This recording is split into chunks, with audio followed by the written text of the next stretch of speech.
अधिकांश वैज्ञानिकों का मानना है कि डायनासोर 66 मिलियन वर्ष पहले विलुप्त हो गए। लुईस और वॉल्टर अल्चरेज, जो पिता पुत्र वैज्ञानिक थे, ने 1970 के दशक में सबसे स्वीकृत सिद्धांत बाह्य अंतरिक्षीय प्रभाव सिद्धांत या क्षुद्र ग्रह सिद्धांत को प्रतिपादित किया। उनका मानना था कि क्षुद्र ग्रह के टकराने से डायनासोर विलुप्त हो गए थे। क्रेटेशियस काल, जिसमें डायनासोर विलुप्त हो गए, जुरासिक और पैलियोजीन काल के बीच हुआ था।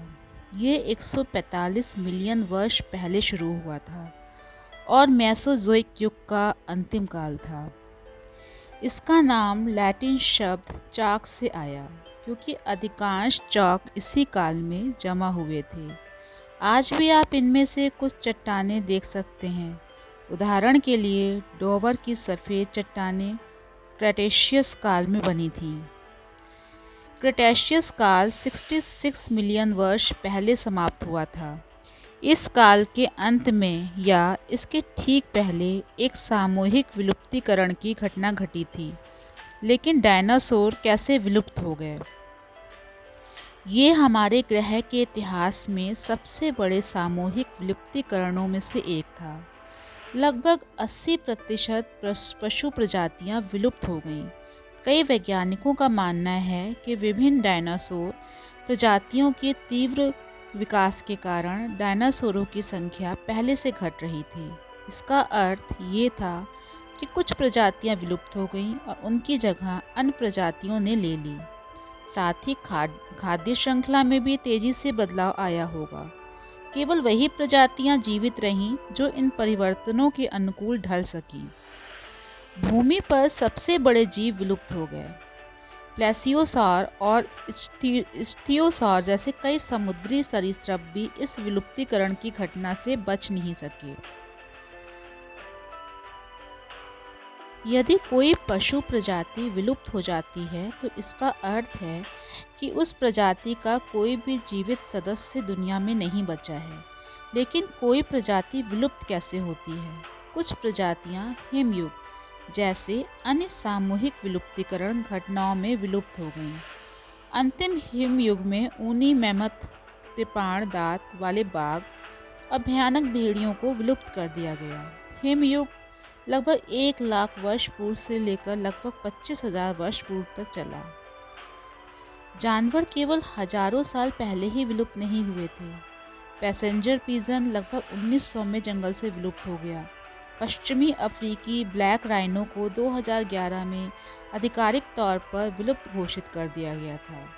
किसी प्रजाति के विलुप्त होने के कई अलग अलग कारण हो सकते हैं। उनका आवास नष्ट हो सकता है, या अत्यधिक खेती या प्रदूषण के कारण रहने के लिए खतरनाक हो सकता है। इसके अलावा उनके फर या हाथी दांत के लिए उनका शिकार किया जा सकता है। इसलिए कई लोग संरक्षण को महत्वपूर्ण मानते हैं। संरक्षण हमें लुप्त प्राय जानवरों की रक्षा करने और हम उन्हें विलुप्त होने से बचाने में मदद करता है। कुछ प्रजातियों का पुनर्वास चिड़ियाघरों या वन्य जीव अभयारण्यों में किया जा सकता है ताकि उन्हें वापस जंगल में छोड़ा जा सके।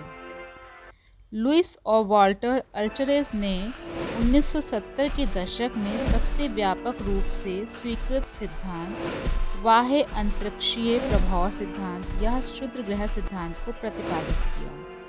उनका मानना था कि ये विलुप्तीकरण की घटना पृथ्वी से एक क्षुद्र ग्रह के टकराने के कारण हुई थी। यह क्षुद्र ग्रह लगभग 38 मील प्रति सेकंड की गति से पृथ्वी से टकराया होगा और लगभग 112 मील चौड़ा एक गड्ढा बनाया होगा। इसके प्रमाण मैक्सिको के चिक्सुलूप गड्ढे में देखे जा सकते हैं। उनका मानना था कि इससे वातावरण चट्टानों के मलबे से भर जाता, जिससे सूर्य की रोशनी का पहुंचना असंभव हो जाता। इससे प्रकाश संश्लेषण पर निर्भर सभी वनस्पतियां नष्ट हो जाती। इससे खाद्य श्रृंखला बुरी तरह प्रभावित होती। कुछ मलबा वापस बरसकर सुनामी और जंगल की आग का कारण बनता। लुईस और वॉल्टर अल्चरेज ने लगभग 66 मिलियन वर्ष पूर्व निर्मित चट्टानों की परतों में इरिडियम नामक तत्व की प्रचुर मात्रा पाई। पृथ्वी की सतह पर इरिडियम दुर्लभ है, लेकिन क्षुद्र ग्रहों और उल्कापिंडों में ये प्रचुर मात्रा में पाया जाता है। उनका सिद्धांत अपेक्षाकृत नया ही है, लेकिन इसे समर्थन देने वाले अधिकाधिक प्रमाण मिल रहे हैं और इसे अधिकांश वैज्ञानिकों द्वारा व्यापक रूप से स्वीकार किया जा रहा है। हालांकि कुछ जीवाश्म विज्ञानी इस बात को लेकर संशय में हैं कि क्षुद्र ग्रह सिद्धांत पूरी घटना का सटीक वर्णन करता है। कुछ का तर्क है कि जो जीव बच गए, पक्षी, छोटे स्तनधारी, मेढक और छिपकलियां, वे क्षुद्र ग्रह और उसके प्रभाव से हुए पर्यावरणीय परिवर्तनों से बुरी तरह प्रभावित हुए होंगे। वहीं कुछ का मानना है कि ये जीव भूमिगत या हवा में जाकर बच गए, जिससे वे जमीन पर हो रही प्राकृतिक आपदाओं से सुरक्षित रहें। उनका मानना है कि बिखरे हुए इरिडियम की मात्रा किसी क्षुद्र ग्रह की तुलना में धूमकेतु के अधिक अनुरूप थी और इसमें कई अन्य कारक भी शामिल हो सकते हैं। उदाहरण के लिए विवर्तनिक प्लेटों की हलचल के कारण के प्रमाण मौजूद हैं, जिससे जलवायु में परिवर्तन हुआ होगा। महाद्वीपों के खिसकने से हुए इस जलवायु परिवर्तन के कारण अन्य प्राकृतिक आपदाओं के साथ डायनासोर के आवास भी खराब हो सकते थे। वैश्विक ग्रीन हाउस प्रभाव की भी परिकल्पना की गई है, जिसके कारण वायुमंडल में फंसी गैसों द्वारा सूर्य की गर्मी को रोक लेने से पृथ्वी पर बहुत अधिक गर्मी हो गई होगी। एक अन्य सिद्धांत ज्वालामुखी गतिविधि में वृद्धि के प्रभाव पर विचार करता है। इसके प्रमाण भारत में डक्कन ट्रैप में देखे जा सकते हैं।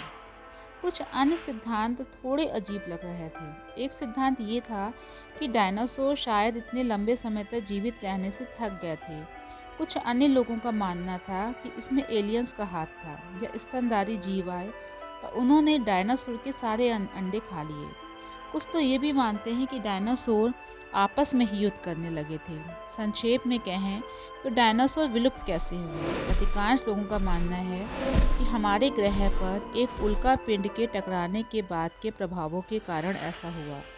इससे कई प्राकृतिक आपदाएं आईं, जिससे पृथ्वी पर लगभग 80% जीवन के लिए जीवन अनुपयुक्त हो गया। डायनासोर इतने विशाल थे कि वे उन छोटे जीवों की तरह भाग और छिप नहीं सकते थे जो जीवित रहने में सक्षम थे।